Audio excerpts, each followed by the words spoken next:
This panel considers the Indo-Pacific region and shifts in supply chains and regional integration. And I'm so happy to introduce this panel as well, starting with Katrin Kuhlmann there on the end. Katrin is a professor of graduate and international programs and a faculty co-director of the Center on Inclusive Trade and Development at Georgetown Law. Her work and research focuses on trade and development and regional trade agreements with a particular focus on Africa, trade and gender inclusive trade, agricultural trade, comparative economic law, and the interdisciplinary connections between law and development. She's also the president and founder of New Markets Lab, a nonprofit law and development innovation lab. Warren Maruyama is a partner at Hogan Lovells, where his practice focuses on U.S. and international trade law, negotiations, policies, and disputes. Warren previously served as General Counsel of the Office of the U.S. Trade Representative and as Associate Director for International Economic Policy on the White House staff. And Warren was very close to Clayton Yeutter and knew him well, and we're always really happy to have your thoughts and your participation here too, Warren. James McVitty is next. James is Vice President at Fonterra, a New Zealand dairy cooperative owned by about 8,000 farming families and supplying dairy nutrition to consumers around the world. James leads Fonterra's trade strategy, sustainability, and stakeholder affairs advocacy across the Americas region and is based in Chicago. He joined Fonterra in 2002 and maintains an interest in family-owned dairy farms in New Zealand and has worked in roles across New Zealand, Singapore, and the United States. And our moderator today is Christine McDaniel. She is a senior research fellow at the Mercatus Center and a non-resident fellow in the Yeutter Institute. Happy to have you back for another campus visit, Christine. Her research focuses on international trade, globalization, and intellectual property rights. She's held several positions in the U.S. government, spanning the Treasury Department, the White House Council of Economic Advisors, the Commerce Department, the Office of the U.S. Trade Representative, and the U.S. International Trade Commission. Christine, I'll turn it over to you. Thank you, Jill. Thank you, and thank you to the Yeutter Institute for hosting this, and thank you to the CME Group Foundation also for making all this happen. The Yeutter Institute is a really special place that I have learned about over the years, and I am so honored to be part of it, and it's so nice to see all of you here today. I think of myself as sort of the amplifier for some of the key things that I've learned from the Yeutter Institute into Washington, D.C. So, and I would encourage all of you to, whenever you can, get out of Washington, D.C. and learn about the rest of the world and then bring all that back, because I have learned so much from the Yeutter Institute, colleagues here, and people at University of Nebraska at Lincoln, and has made my professional life and personal just so much richer. So this is a really amazing panel that you've put together here, Jill, and we'll be talking about the Indo-Pacific shifts in supply chain and regional integration. And what I really like about this panel is that we have people who've had fascinating perches in the White House, who and then professor of law, really focused on economic development abroad, and then also James, who in this, somebody, really, I think one of the first people we've had up here who was actually working in industry, and this is where the rubber hits the road, right? And so when we talk about trade, it's the importer and exporter, right? People trade, importing and exporting. So all this talk about, all these terms that people are using now about trade all sound very nice, but at the end of the day, it's people like James and people like you, so many of you out there, who are actually doing the trade and dealing with all of these new rules and regulations coming out of Washington. So I'm really excited to have James's perspective here today, and I encourage all of you to think of some good questions for this great panel. So, we're going to start out talking. Well, first, I'm just going to give everyone a chance to just give their opening remarks.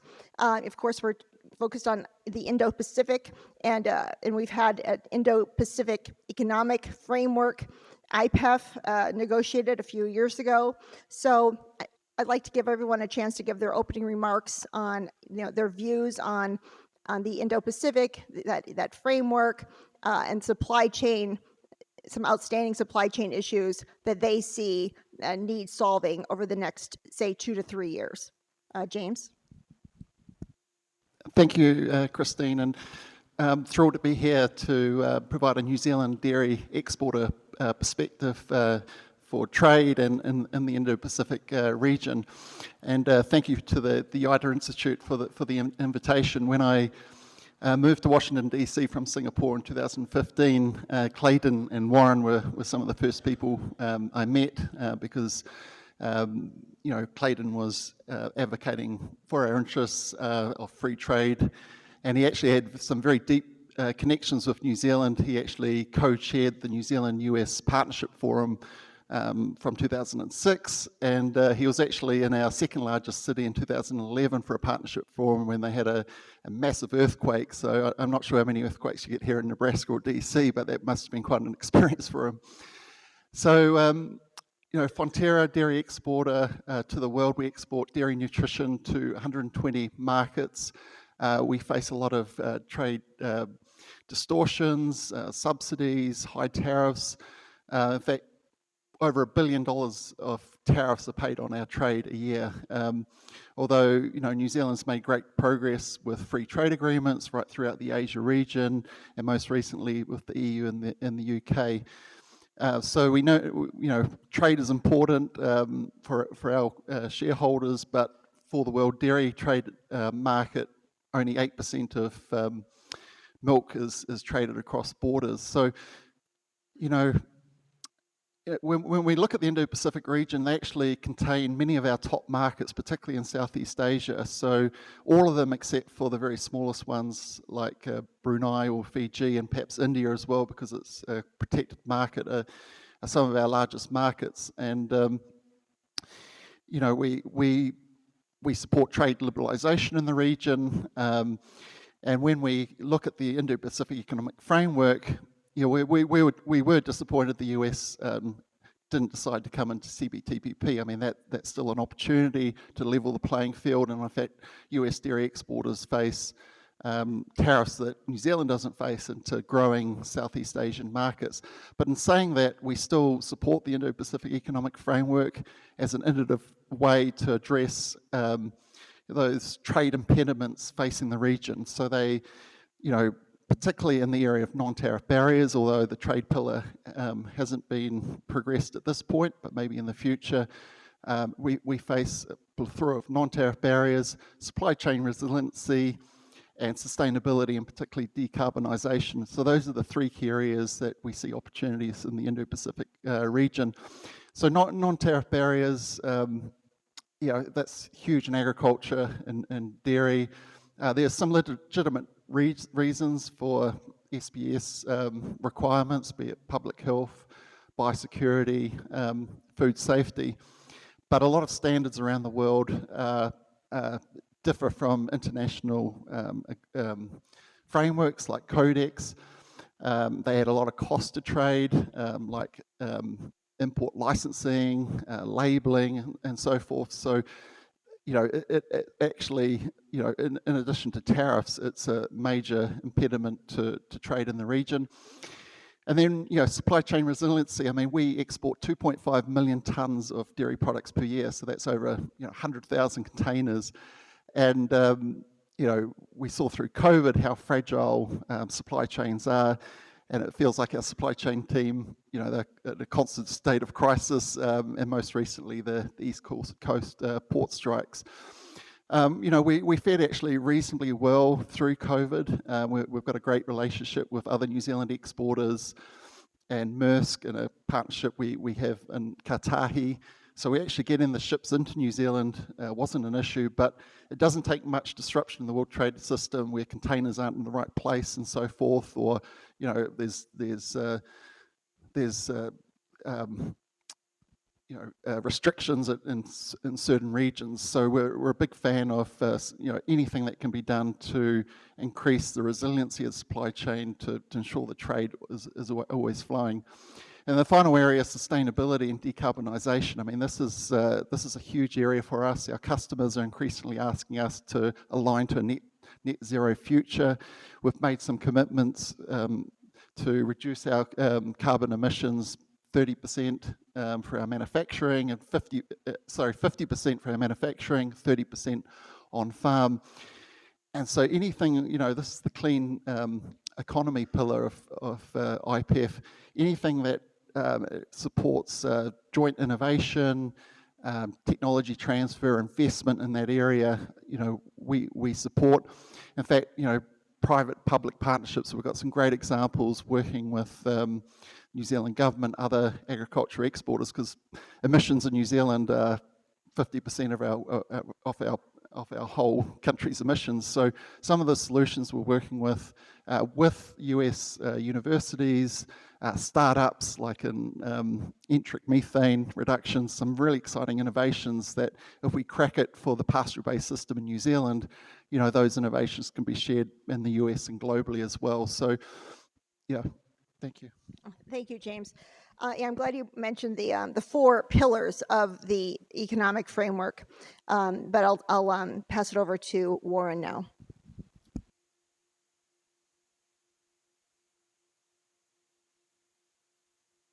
I'm a bird watcher and managed to get out yesterday and see a Harris's sparrow and a LeConte sparrow. But even more, it's great to see the Institute thriving. I had the privilege of working with Clayton Yeutter for 25 years at USTR, the White House staff under George H.W. Bush, and then at Hogan Lovells. And I think he would be really happy to see what Jill, Christy, and the staff have built here. Clayton played a seminal role in U.S. agriculture in turning from a period when U.S. agricultural incomes were basically dependent on price supports to one where the focus has been on exports. And that has coincided with the doubling, basically, of ag incomes in the last 15 years. So what I'd like to briefly address is what trade means for American agriculture and why we ought to worry about what lies ahead. As everyone in this room knows, agriculture is one of the most export-dependent sectors of the American economy. Over 20% of farm revenues come from sales abroad, with even higher percentages for some commodities like grains, soybeans, wheat, corn, and meat. In 2023, China was our biggest export market at $33.7 billion, followed by Mexico and Canada, because of NAFTA. And agriculture has been the biggest beneficiary of U.S. free trade agreements and the WTO, because agriculture is where the highest tariffs and the most non-tariff barriers, sanitary, phytosanitary restrictions, basically are found. So as soon as the commitments on U.S. FTAs are phased in, you usually see a huge jump in U.S. farm exports. The U.S. has 14 FTAs in effect with 20 countries. These countries represent around 10% of global GDP and 6% of the world's population, but they represent 43% of American farm exports. As for the WTO, U.S. exports to China increased from $3.2 billion in 2001, when it joined the WTO, to $33.7 billion today, and topped out at $42 billion in 2022, before they fell in 2023 as China started buying more from Brazil amid rising trade tensions. So our trading partners are not stupid, and they know that agriculture is our political soft spot. And if they're looking to retaliate for U.S. trade actions, agriculture is going to be at the absolute top of their list. And that goes for everyone, whether it's the 60% China tariffs or it's a 10 or 20% global across-the-board tariff. And this has meant that agriculture bore the brunt of foreign retaliation for President Trump's and President Biden's tariffs on China, steel, and aluminum. And all of this has cost American agriculture markets that took decades of work and visits and talking to foreign customers to build.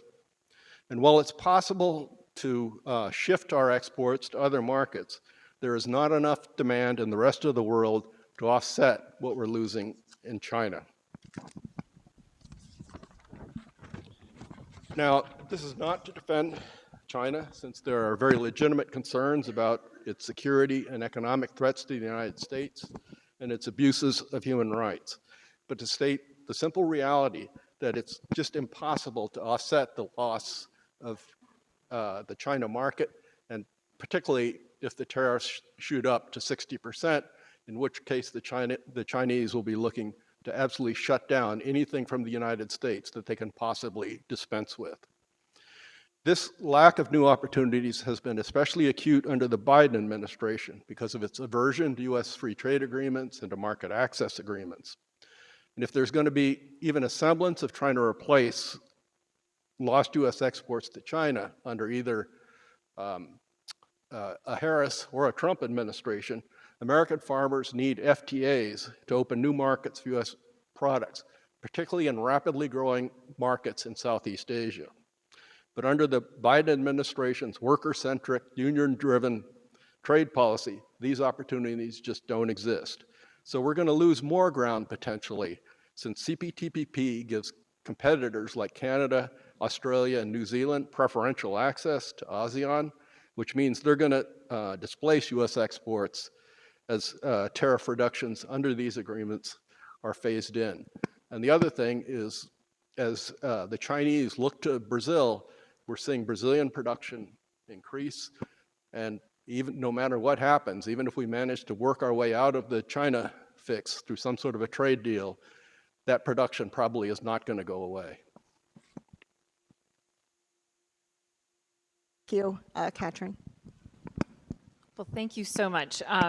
To close this out, we're going to cover, I think, a lot of ground on this panel. And I do want to go back to talking about agriculture. It's actually an issue that I work on quite a bit, but I want to take us back up to the regional level before I do that. And before I do any of that, I want to say thank you for having me here. Thank you to the Yeutter Institute. Thank you so much for all of the amazing work that is done. I'm proud to be on the advisory board of the Institute. And I also should tell you that I'm from Omaha, Nebraska. So I grew up in the Midwest, grew up in the state. My father grew up on a farm west of here. So I feel like every time I come back to have these discussions, it sort of grounds me again in what's important and what's real and what's, how everything else that's happening in the world kind of gets put into a certain context. But I will say that my work now is very international in the sense that I work, Jill mentioned a lot of work that I do in Africa, but I do work in Asia as well and other parts of the world, thinking about some of these trends that we're seeing in trade agreements, in bringing new issues to the table. So in the 1990s, after I left Nebraska, and then I went to law school out of Nebraska, I wound up also working for the U.S. Trade Representative's Office, and at the time was trying to get us to think more about development, because it seemed like it was an issue that we should be talking about much more in the context of international trade. In the 90s, it was not a big area of focus. Now it's starting to become one. And I thought I would maybe lay out a little bit for you what that landscape looks like. And then I think we can kind of go back into some of the points that James made and that Warren made about where this really all kind of hits home. So one thing that I've noticed with development is that even sustainable development, and now we have inclusive development, is we have a lot of terminology. In international trade, we are famous for that. We have more acronyms probably than any other field. We like to come up with these terms for things, and then sometimes we don't even know what they mean. So I'm going to try to tell you what I think those terms mean in the context of this conversation. Then I'm going to tell you why I think they're important to this conversation. So sustainable development is kind of a big umbrella. We know about the Sustainable Development Goals at the United Nations. It's partly what James talked about. It's partly climate change, dealing with climate change. It's dealing with environmental sustainability. But sustainable development is meant to be something where we kind of bring everybody along in the process, make sure that we're taking care of the here and now, but also looking towards the future. So we're not making compromises today that are going to undermine our opportunities in the future. This is very hard to do. It's very hard to do politically. It's very hard to do in the context of any negotiation. And the other thing that I think sustainable development calls for that's equally difficult to do is it tells us we have to balance. We have to balance between economic growth and social inclusion and environmental sustainability. really, really hard to do. And if you look at most trade agreements, they kind of focus more heavily on the economics. Of course, that's part of what we want, right? But I think these other issues are starting to matter more and more. And I think that they are things that are not just being pushed by the United States. I think the United States has been one of the leaders on this discussion, but not the only one. And right now, I would say not the main one in many ways. So, and then inclusive development is more making sure that everybody benefits somehow. Now, I know, again, this is hard to do, right? But a lot of our disagreements over trade are about trying to make sure that everybody is being pulled along in the process in a positive way. And so I think these are really important issues for us to think about. They're also directly related to the supply chain aspect that we're going to talk about in this panel. First of all, as my colleague Kathleen mentioned, there is an increasing focus on how companies are acting out there in the market and in supply chains. So this is being done through domestic legislation, some in the United States. Europe has all kinds of legislative instruments to try to make sure that there's a stricter, assessment of what companies are doing. There's something called the CSDDD, the due diligence directive, that really gets into what companies are doing in supply chains. And that's not it. There are really now, there's a proliferation of legislation in this area. Those elements are also being brought into trade agreements. So again, whether we like it or not, this is something that I think it's actually a positive thing in many ways to shift some of that focus. But this is part of the trend that we're seeing, that companies are now being brought to the table more for what they're doing. This is no longer just a government-to-government conversation. It's also one that really involves the private sector. I also think that putting these issues into trade agreements, again, is a way to try to make sure that trade works for everybody. And if we don't do that, we are going to keep coming back to some of the same disagreements, challenges, and tensions that we see, which have much bigger implications as well. And then again, I think this is a trend globally. When we talk about these issues sometimes in the United States, we look at USMCA by all three names and see what the United States has done in the context of these agreements. But what I want to tell you is that this is something that's happening all over the world, including in the region that we're looking at on this panel. So just a few really, really brief comments about this. So the US has been pushing on this. Right now, the EU, the UK has over 70 trade agreements, I think, that it's concluded since Brexit. All of those agreements are increasingly pulling in new issues. CPTPP, which has 30 chapters, covers environment, labor, small businesses, along with the range of, kind of more traditional trade issues. RCEP, which we sometimes talk about as a lighter version of a trade agreement, has maybe 20 chapters, I think, compared to the 30 in CPTPP. It doesn't deal with environment, doesn't deal with labor, but it does focus on small businesses. It also focuses on things like traditional knowledge and indigenous rights. And you start to see where different countries are leading the discussion too, which I think, again, in the United States, we tend to talk a lot about how the United States is having an influence. But it's not just about us anymore. This is not just about what we're putting on the table. And I think it's really important to look at where some of these other kind of trend lines are coming in. New Zealand, I think, is a really important one. New Zealand has had a number of trade instruments recently that bring in different issues, that bring in indigenous communities, that bring in different ways to make people participate in the process of trade policy making so that it's not just something that's imposed later. Singapore, another country in the region, has been a leader in different things like digital, which we talked about earlier, and doing it in a way that's more inclusive. So I've been studying also what's happening at the country level and looking at these in terms of these micro interventions. I'm calling it micro international law, to try to understand kind of more from the bottom up what's happening, so that as we sit and look from the United States at what's happening from the top down, we have a full picture of what's going on. And the final thing that I'll say is that in this realm of new issues, so I mentioned labor, environment, small businesses, women's issues also fall into this category.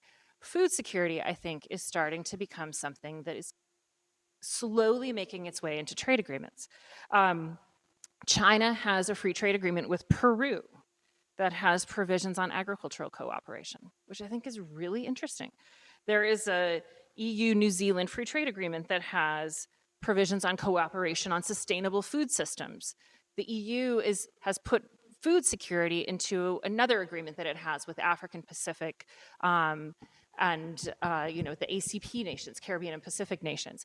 This, I think, is a trend that is starting. I'll say more about food security later, but I think that it means that agriculture is starting to kind of come into the conversation in a different way that I think provides a lot of really important opportunities that we need to think about. Thank you.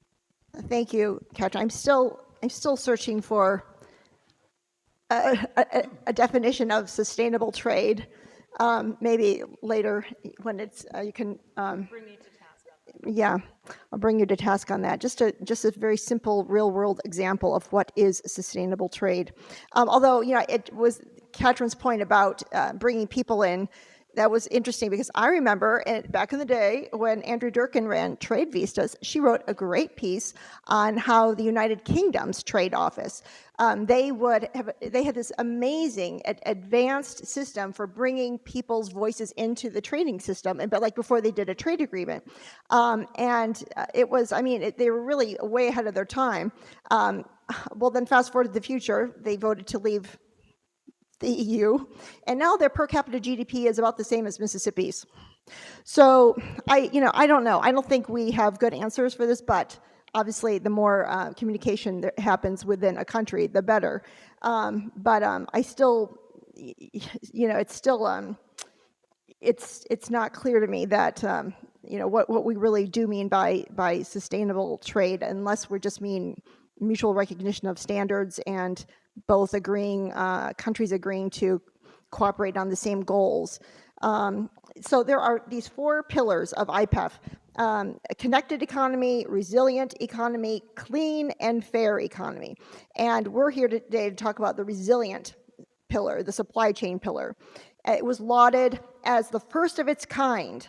It's an amazing opportunity Washington, talked about, and it created 3 new bodies. One was the Supply Chain Council, that was to enhance collaboration to increase resilience. The second was a Supply Chain Response Network, that was basically talking about getting countries to talk about when there's a big crisis, make sure people are still talking so they don't cut off trade. And third, Labor Rights Advisory Board for labor concerns. So how is IPEF going? How is the supply chain pillar going? IPEF is commonly criticized as it's totally voluntary process. There is no market access. Many people just sort of roll their eyes when you say IPEF. I was actually looking for something that talked about real data is there's no clear data showing that there's been any effect yet, but maybe it's still early days. The one thing I did see that was fairly positive is from this group called the Center for American Progress. They're a think tank that leans largely on for the Biden-Harris from the Biden-Harris administration. And they had they said they've quote they like the IPEF because it says they do not trade market access for corporate profits. And so what concerns me about these new agreements, that don't have market access but get to sustainability, inclusiveness, et cetera, is that when you really push people on, okay, why are we doing this instead of market access, you end up getting to this point. It's about labor, and then the unions, and then it's about concern over corporate profits. So I don't know when making money was a crime, last I heard, and when companies make money, they can hire people. So I just think we have to kind of like a reality check here of, when importing and exporting, trade is really just buying and selling, but there's a sovereign border in between the buyer and the seller. That's all trade is. That's what I tell all my students. But that sovereign border creates a lot of issues. And maybe we're not ready to go back to WTO. Maybe we never will be. Sometimes I think IPEF was just sort of a chance for countries to take a breath and say, okay, let's just at least see where we can agree on things, right? Let's see where we can start to make progress if we're not ready to do market access. So I'm interested in hearing the panel's responses around that.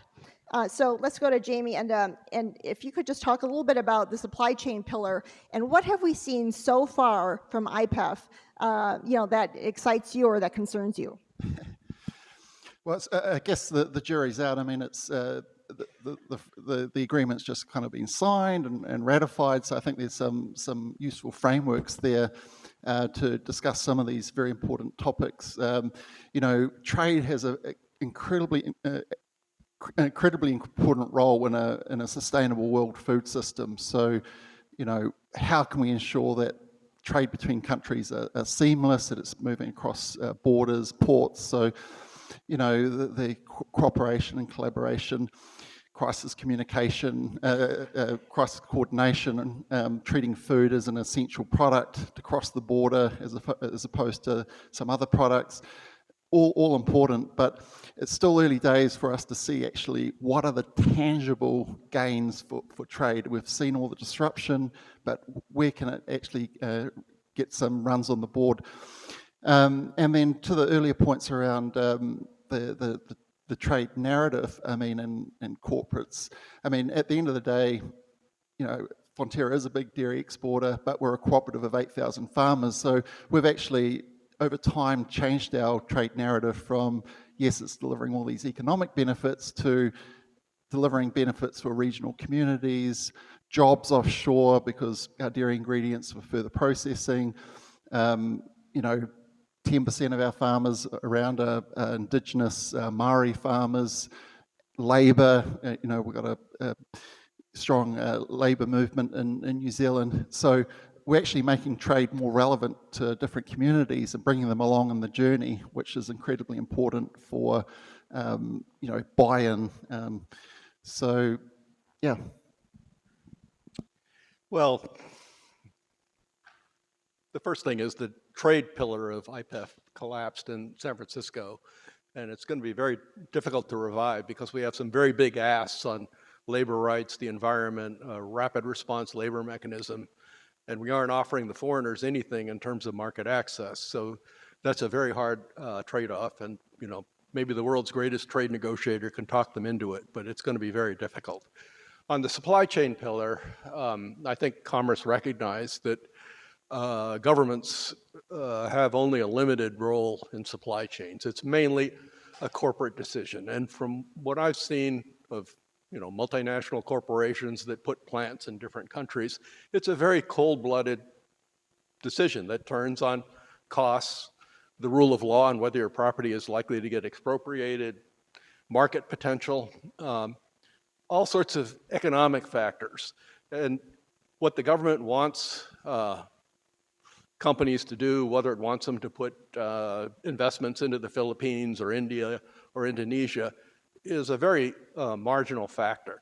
The IPEF supply chain pillar basically has a mechanism to coordinate supply chain policy, so the governments will talk about it.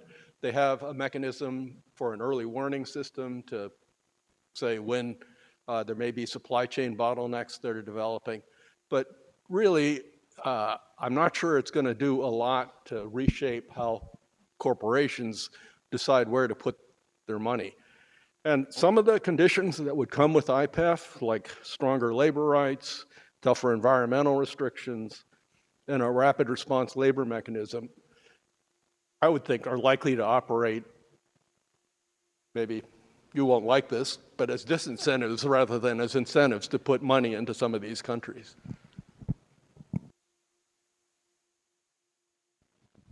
I'm happy that we have different views. I think you never want a panel where everyone agrees on everything.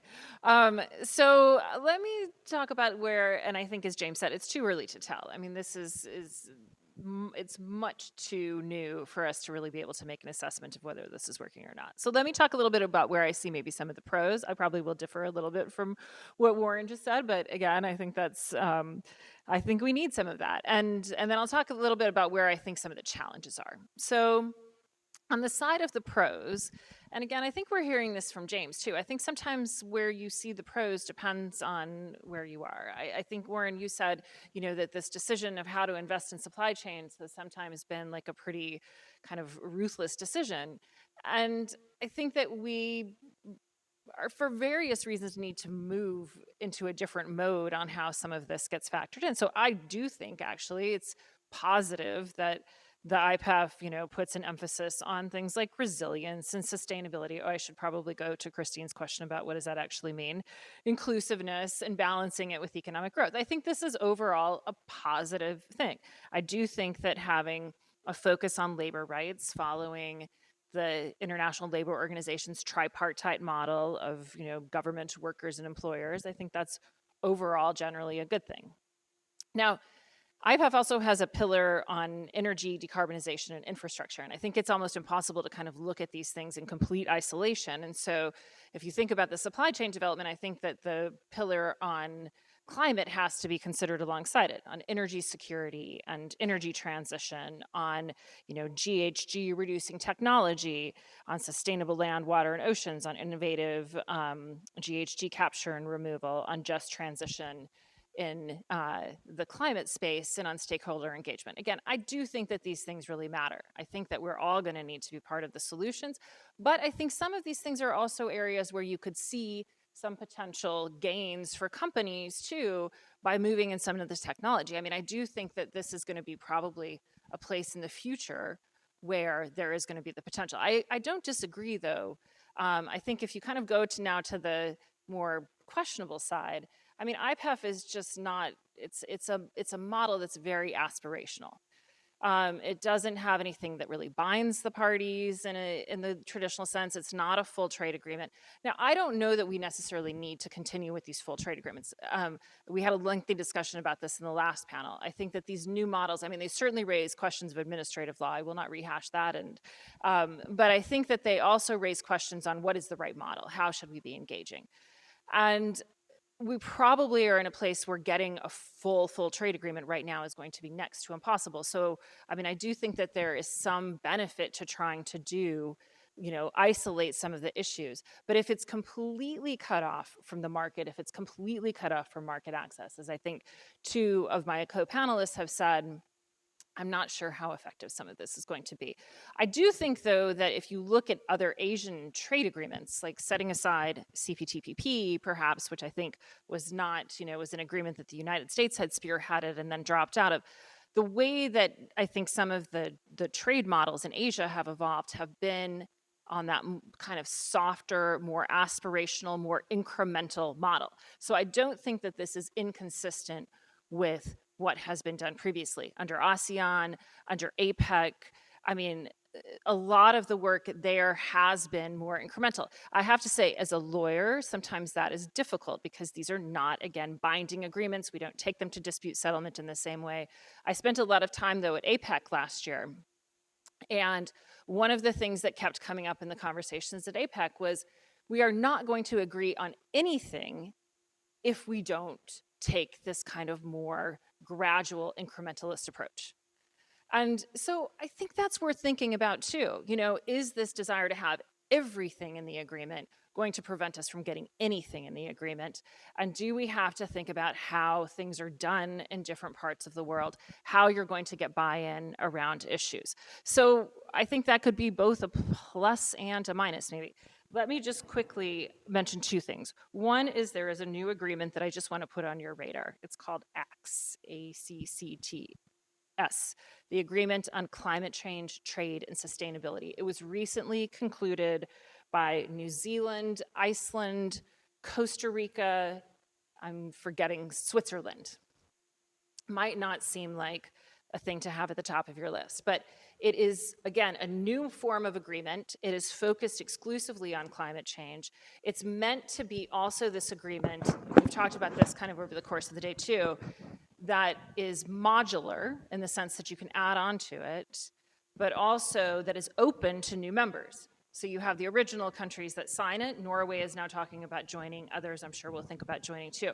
Again, I think this is kind of the model that we're dealing with right now, where you have these agreements that then countries can opt into as they choose that they want to join, and agreements that are much more focused on particular issues. We're seeing a lot of that in the digital space too, where there are particularly focused agreements. So again, I think it's important to kind of look at the whole landscape and then think about how within that landscape there can be movement on particular issues that are of importance to the industry, to different countries, to the world overall, I hope.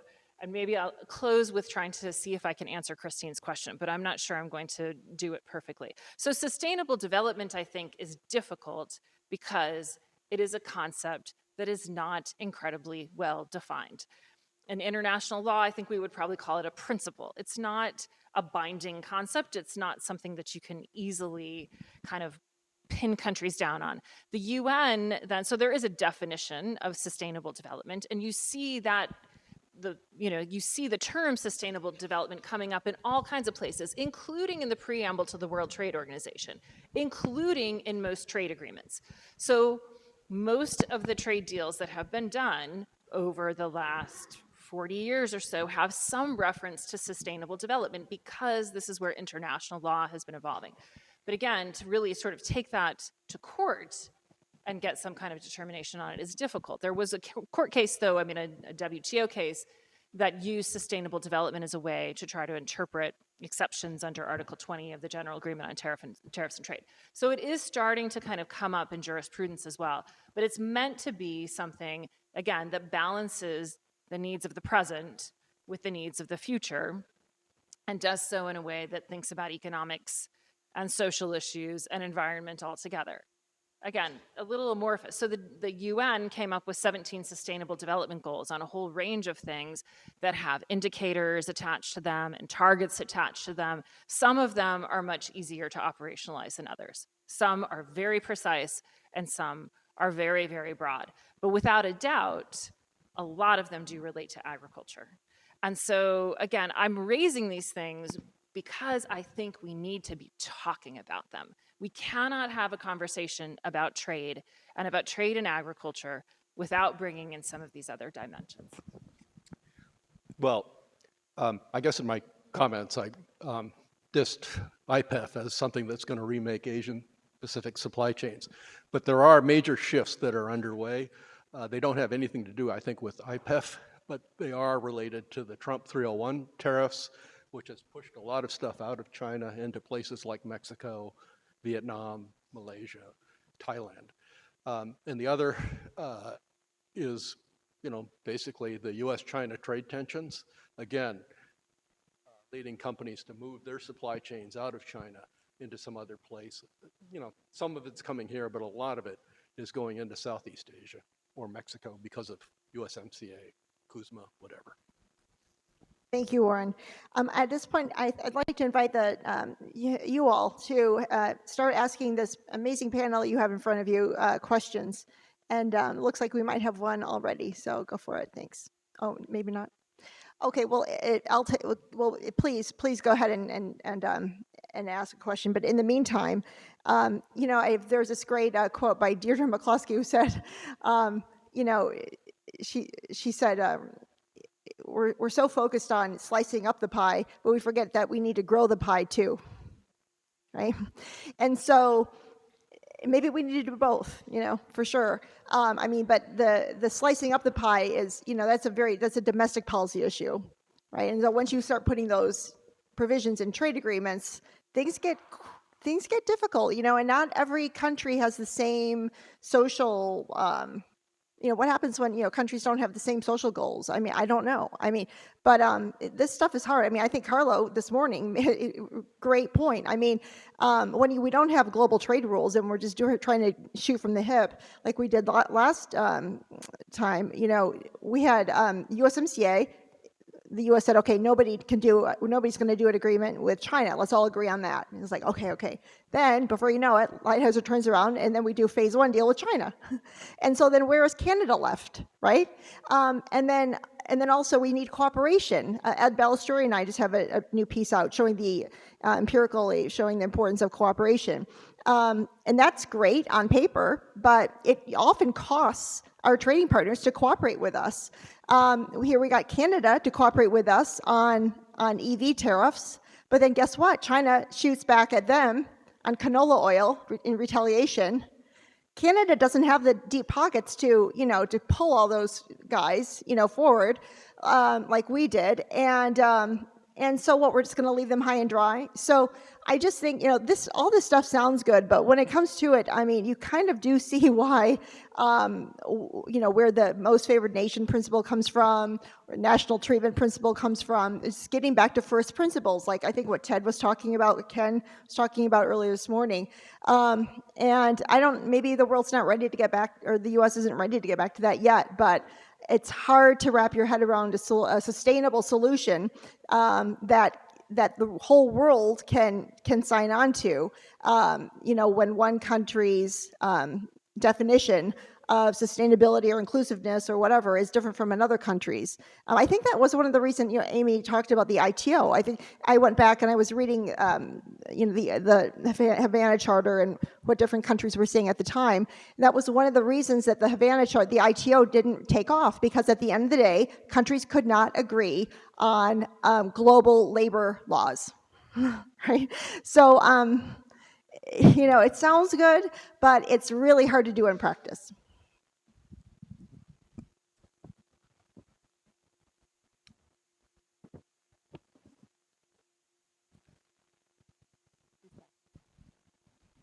So, Jill, I get a higher per diem for asking questions at each panel, right? So, there's a second argument with the progressive trade agenda, sustainable trade agenda, but especially on the progressive side, that in some instances it's doing more harm than good to the progressive causes it's supposed to be advancing. So you and I were just discussing the Canada-Chile trade agreement, which was trumpeted as one of the first agreements to include the revised agreement, the one we redid 2 or 3 years ago. It was one of the first agreements to include a specific clause on gender. But if you look at the chapter on gender, it's essentially 4 paragraphs. We agree that gender is important. We agree that gender is important. We agree to meet annually to talk about the importance of gender. We agree to trade information on what we're doing about gender, and we agree to discuss best practices with each other. So the feeling on the left in Canada, not those of us right, center-right, but on the left, is that you've betrayed the work being done globally on gender by leading to the impression that something of substance has been done, something that will really improve the marginalization of women and others who identify differently in trade, yet you haven't. So you've taken away the pressure from the left to do more to right wrongs, make advancements for women by creating a virtue signaling checkbox where you run around and say, we've done this remarkable thing on gender that really does nothing to substantially improve the condition. So there are things like the rapid response mechanism in the North American agreement, which we really didn't care much about in Canada, but it seems to be working and it seems to be making improvements. But then we've got these others that just seem to create the illusion that something's been done.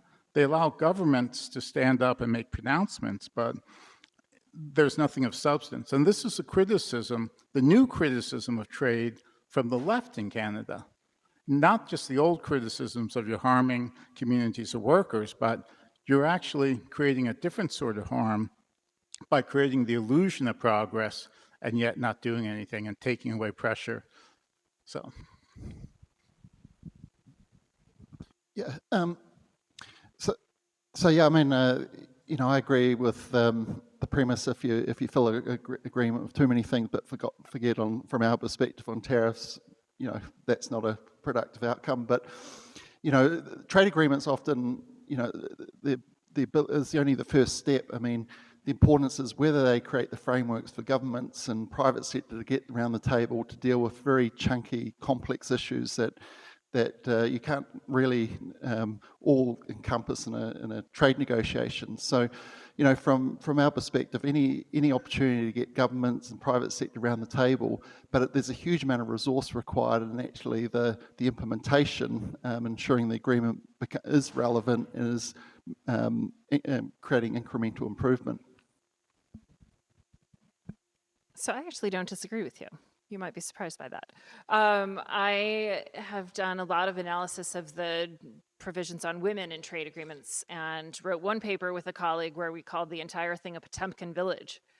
Looks kind of nice, and you get close up and you realize that there's nothing there. You did a great job paraphrasing what's in these agreements. I mean, you're absolutely right. Like, there's not a lot substantial. So one of the things that I have focused on, and we'll see whether maybe this earns me a point or two back with Warren, I'm not sure though, is to actually think about, so I've spent a lot of time traveling around the world, meeting with smaller companies, meeting with women, meeting with those who want to actually benefit from international trade, but can't for various reasons, and trying to understand what is preventing that from happening.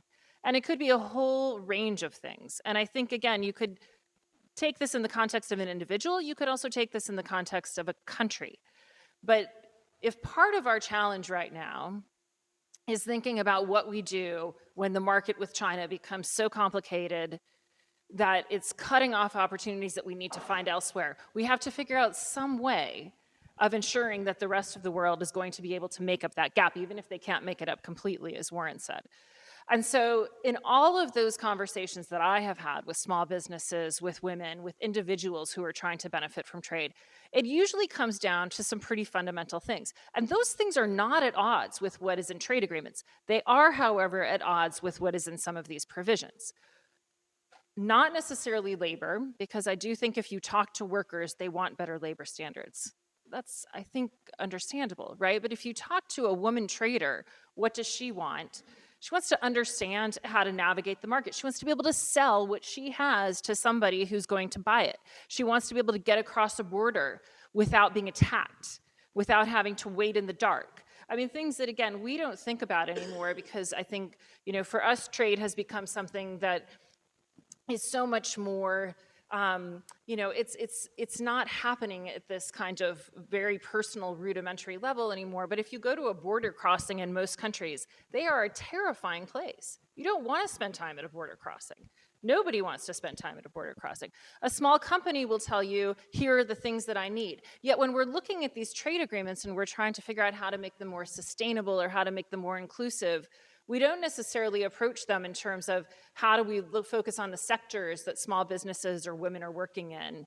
We put in these kind of platitudes. And I think this is part of the problem, that we're not connecting the market and these challenges and bringing more people into the market. So we're not using the tools that we have typically in trade to try to look at market access, to go on a sectoral level, to do more of a case-by-case approach, to look at trade facilitation, to look at sanitary and phytosanitary measures and standards, and think about how all of those things could be made more accessible to a smaller company. We're saying, let's just put the word women into the agreement, or let's put small businesses into the agreement.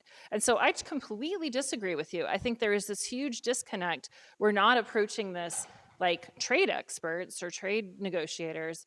We're approaching it in this kind of tick the box, let's make sure that we put the word in kind of context. So I think if we don't move away from that, we're not going to see gains from these agreements, and not in that way.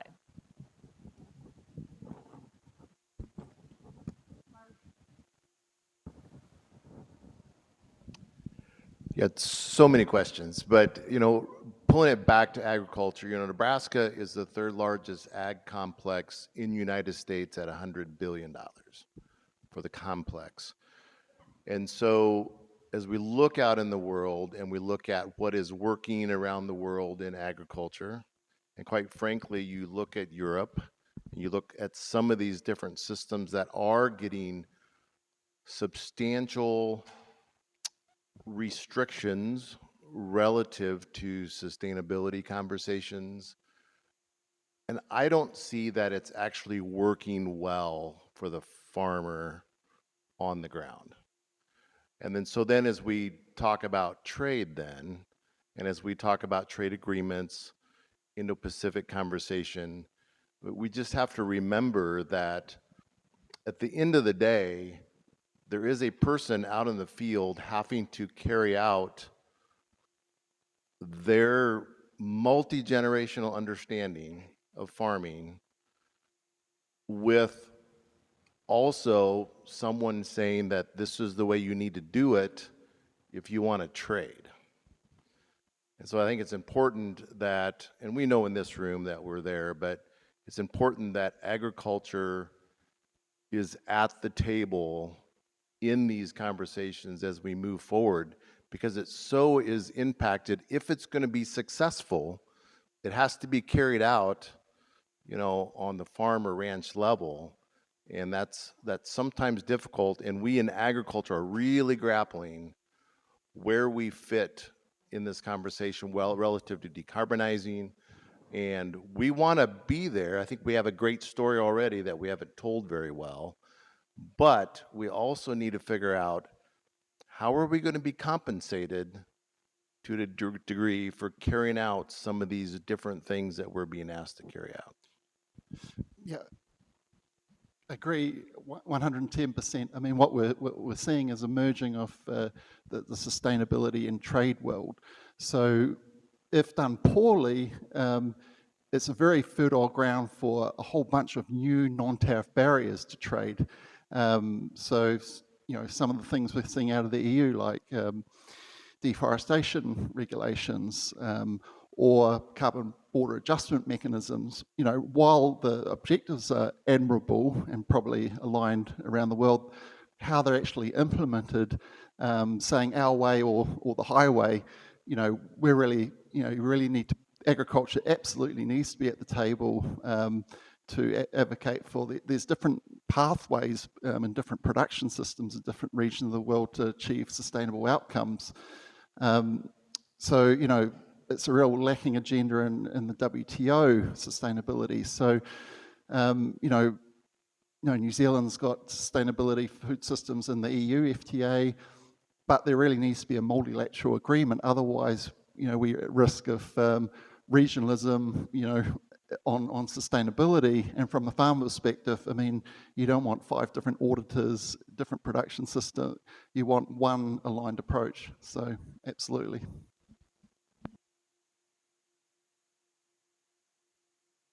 Just a couple of quick points on that. First of all, I often think that farmers are those who understand sustainability the best, because they have to.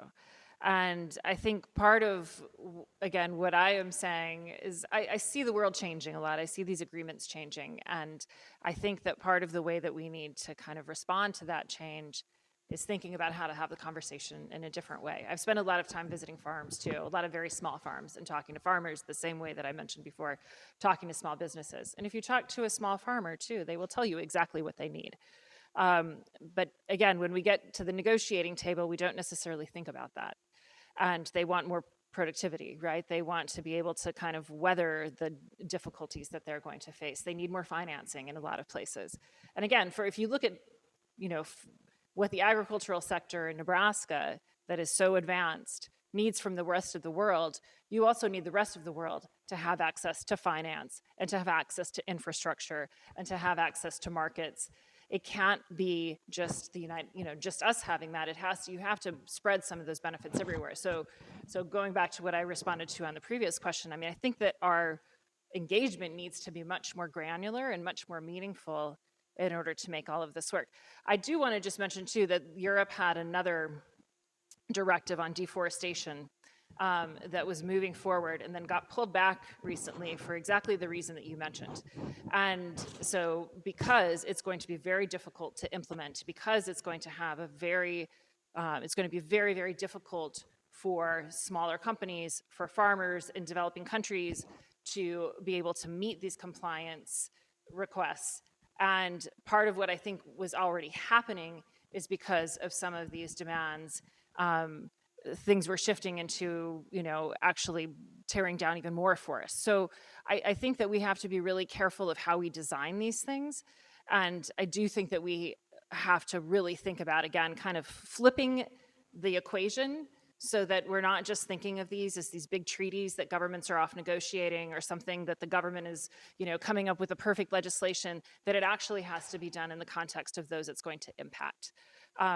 If it's not, I think it's not going to work. So, I mean, as much as I believe that these issues are important, I think that the way that we're going about approaching them is not the right way. Not going to blast, despite Katrin's invitation, women's rights, sustainability or anything else, since I've got to go home and my wife has to let me in the door, hopefully.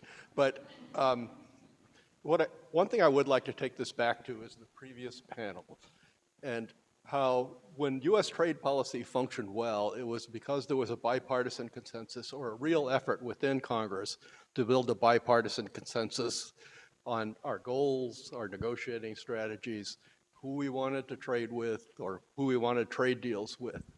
And, you know, if any of this is going to be plugged into trade agreements, there has to be an effort to build bipartisan support for this. And I went through this in Bush 43 on the May 10th agreement when, you know, the Democratic demand, which had held up free trade agreements for about a decade, was more on labor rights and the environment. And the tricky one was labor rights. And eventually, I think we settled on the ILO declaration. The ILO agreements, we've only signed like 5 out of the 200, and they would require major changes in federal and state U.S. labor law. But on the core ILO declaration provisions, prohibiting prison labor, prohibiting child labor, prohibiting forced labor, you know, I think there's broad bipartisan support for it. But if these are going to be plugged into trade agreements, there has to be a real effort to build bipartisan support if we ever get to the point where we're serious about doing more trade agreements.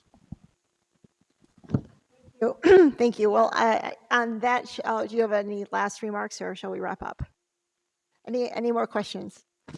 All right, so I'm going to leave you guys with 2 things, 2 assignments. Number 1, write down, get out your phone, in your calendar, write down March 1st.